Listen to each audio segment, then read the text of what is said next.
How's it going, everybody? I am DMGTO, and today we're going to be looking at the Fjords map in the World Tanks. I'm going to just going over one thing that I've noticed from just my general years playing the game, and why I think it's kind of weird that nobody does this. Oh, and by the way, if you're wondering about the tank, this is basically just a stock 53 TP. It's actually surprisingly capable while stock.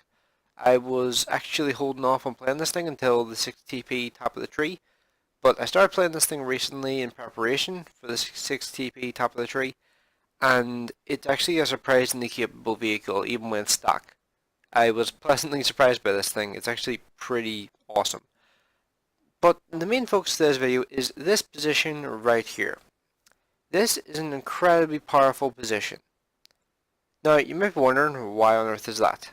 Well, pretty much the reason why is you're in complete cover from the enemy artillery unless it's like a Conqueror gun carriage in like the perfect position. Although even that I feel like it's kind of blocked by that house up there.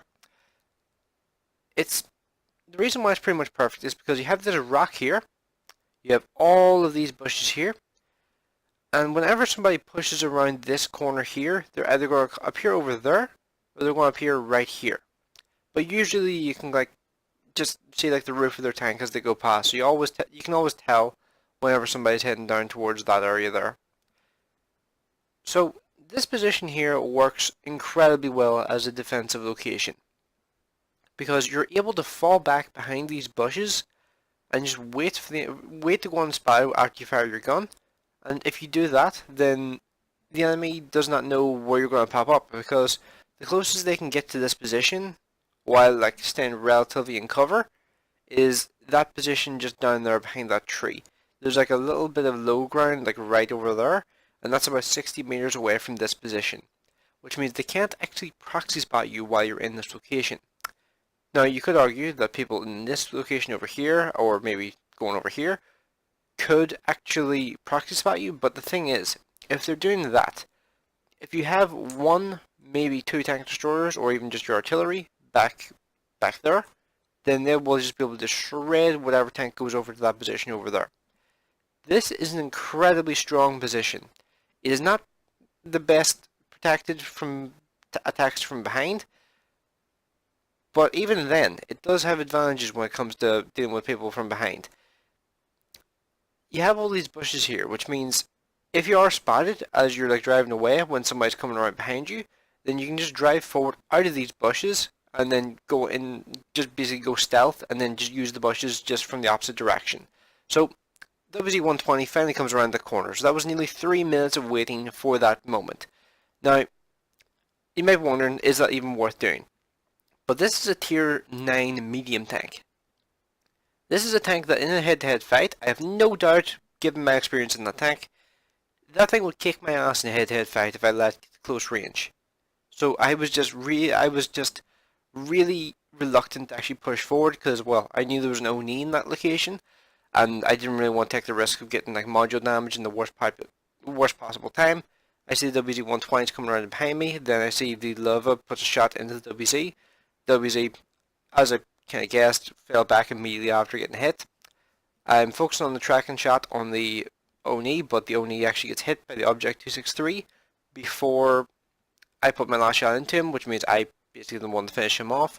The WZ-120 starts falling back into like the low ground. He sees I'm going for the ram on him, but then he drives into the water, and now he's trying to drive out of the water, but now he's basically screwed himself. He's not really going to be able to do anything. So I just finish him off there, and that's 2100 damage inside of, how much time was that? Like a minute and 10 seconds?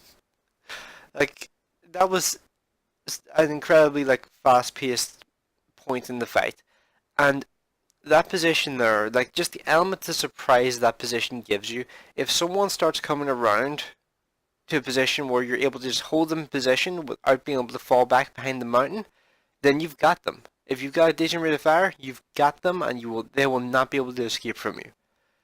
It is an incredibly potent position, and it's really annoying that people refuse to use it. I've even pointed this position out to people, and they've just been like, "Nah, I want to fight. I want to fight in the J5 area." But just to give you an idea, the problem with fighting in the J5 area is, well, if you're in that zone, there are some enemy artilleries which can go over to like positions like that over there and land shots on you even when you're in the J5 zone where you think you would have artillery cover, but artillery still can hit that zone. There are some particular artilleries that can do that. So what you're essentially doing is you're giving up the artillery protection by moving into the J5 zone, and you're also giving up the strategic position, because if I'm honest with you, when it comes to this like J5 zone, I've always considered the eastern side to have the stronger position in that regard.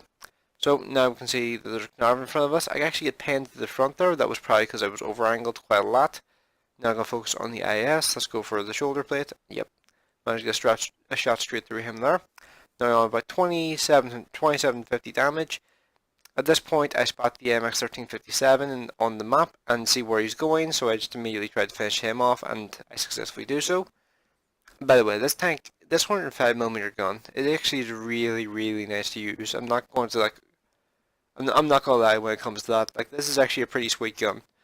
And then after I see the IS is fired, come around the corner, finish him off as well. And now we know there's Carnarvon left, and we know there's a Tortoise on about 1600 health, and their artilleries remain as well. So we've won this game at this point. The only way the enemies can win this game at this point is if the Tortoise somehow like ammo wrecks like 3 people in a row, and that's not particularly possible because he can't even look at us at this point because he's tracked. And I tried to track him and do damage there, but didn't work, which was kind of a surprise. And well, now I decided to finish off the Carnarvon, putting me up to 5 kills. Will I manage to get the kill on the Tortoise as well? And yes, I will, yes. So that's 6 kills, nearly 3000 damage, and about 1600 assistance damage. In, what was that, like a 6-minute, 20-second game? Yeah, like if you're wondering, like I have a little like recording symbol that comes up here and it's like sort of translucent, and you can barely see through it. So I actually have to look closer at the screen to actually see what it says. But yeah, that was a pretty good game, just showing you like how that position's really good at like catching people out. Now I know that wasn't the best possible example of that position, but hopefully it gives you just a bit of an idea of what that position is like. And also, it also was good for like just showing off like this tank in its stock form. Like, I'm always kind of surprised by just how effective this thing, or well, I was always kind of surprised just how effective this tank felt while in stock form. I expected it to be crap, but it actually wound up being a lot of fun. So yeah, let me know what you guys think of this video in the comment section below, and hopefully you enjoyed the video. I will see you in the next one.